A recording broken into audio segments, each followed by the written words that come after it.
Good morning everyone! For today's video ay magluluto ako ng ginisang isda. Dahil nga po si Papa at si Mama ay maagang nagising, nag-abang sila ng sariwang isda. Ayan, talaga naman masarap po talaga kapag ginisa at may sabaw. Ayan, nire-ready ko na nga po yung mga kakailanganin sa paggisa. Ayan, kapag dito nga po sa probinsya ay talaga namang mga fresh yung isda. Ayan, at kumuha na rin po si Papa ng dahon ng sili. Si Mama naman po ay nilinisan na po yung isda at ako na nga po yung magluluto. Syempre po, di mawawala po yung prito. At hahatiin lang po yan ni Mama para dalawang putahe nga po yung maluto. At masarap naman po talaga pag may sabaw at may prito pa. Ayan. At pinirito ko muna nga po yung iba. Dahil nga po si Papa ay mahilig sa sabaw. Kaya ay pati rin po yung mga bata ay mahilig din po sa sabaw. Kaya merong prito at meron din pong sabaw. Ayan, mag-i-start na nga po tayo magluto. Gigisahin ko po muna yung bawang sibuyas at may luya at may kamatis na rin po. Talaga naman napakabango kapag naggigisa. Ayan, hayaan lang po natin siya mag brown po at susunod po niyan ay ilalagay po natin yung isda. Ayan, at next po ay ilalagyan po natin siya ng tamang tubig lang po na sabaw. At titimplahan na po natin siya, lagyan po natin ng patis, asin.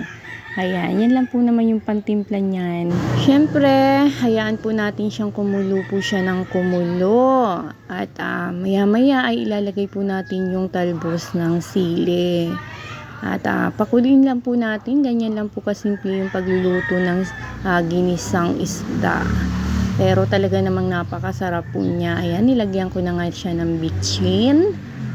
Ayan, at hihintayin po natin siyang kumulo po. At yung mga bata pala ay wala po dito sa bahay at naliligo na naman sa ilog. At ang gustong-gusto talaga nilang maligo sa ilog sa sobrang init ng panahon.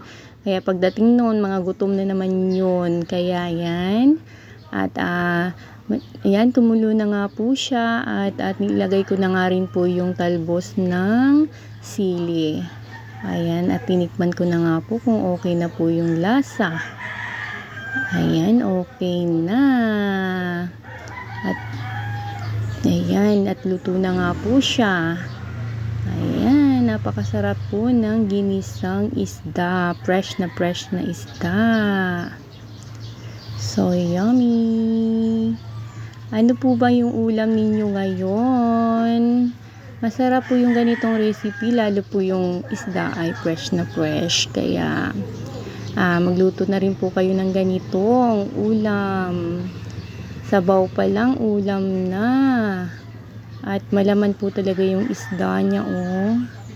Napakalinamnam kapag sariwa. Ayan, salamat po pala sa mga sumusuporta sa akin. Maraming salamat po. Ayan, summer na nga po. Sobrang init na ng panahon. Kahit saan po ay napakainit. Ayan, kita nyo naman po at malaman po yung isda. Ayan, sigurado si Papa yan yung ulo ng isda yung gusto.